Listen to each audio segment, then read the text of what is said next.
name is Diana. To tell our displacement story is kind of recalling what happened. On August 6, when a couple of missiles fell into many houses, killed 3 children and a woman in her 30s who was engaged to get married. It was a very sad moment. It was an alarm for us, but still, lots of people start marching to leave. But as sisters, we thought it would be good to stay. And we got some phone calls from good friends telling us, you should leave because this time it's really dangerous.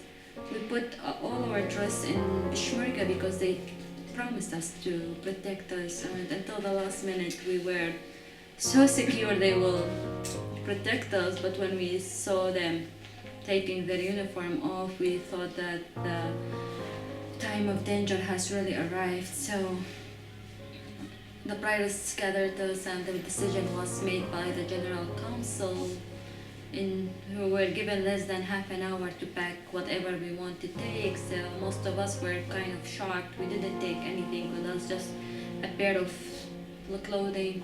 Many of us forgot their documents. The heat is unbearable in Iraq in August, over 100 degrees, without water, hungry.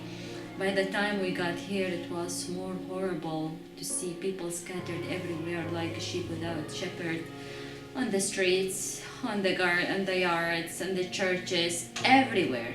Seeing children crying without food, infants, because they were panicked. We were panicked when they said ISIS got into the village, you should leave. So lots of people left with their nightgowns on, actually. So as soon as we got here, the priests and the sisters, let's say the church in general, took over, could not see people like this suffering. So we started, at first finding places for them. Tents were installed for them. Churches were open for them on the second day, not the first day actually. So then organizations started coming, helping us, but still the question for us, is it enough to provide food for people and homes, or we need something more to have dignity? Let's say we did lose our dignity here. We have been humiliated in so many ways. We're living day by day, but the fact is, deep down, this is not the way that human beings live, to be deprived of everything. We're living, but it's kind of living into a cage. So what they are doing, ISIS, what's doing to us is they are killing a new generation, because one generation won't get educated is going to affect other education. So as sisters, we're trying by all means to find schools, kindergartens, anything that can relate to people to help them to be educated. Besides that, we've been working with health, because the hospitals here did not have the capacity for this big amount of people. So we started 2 clinics here and 1 in The Hague for ISIS, or for even, I would say, for the government, or for even for the UN, the United Nations. We're just numbers.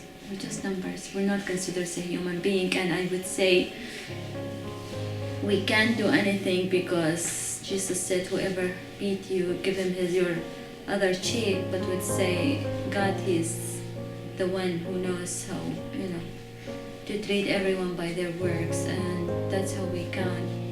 Every suffering ends with resurrection, as Sister Mary Therese said yesterday, and there is no sufferings end with death. It's always their resurrection. We don't know how long that would take, but we know there is a light shining in the future.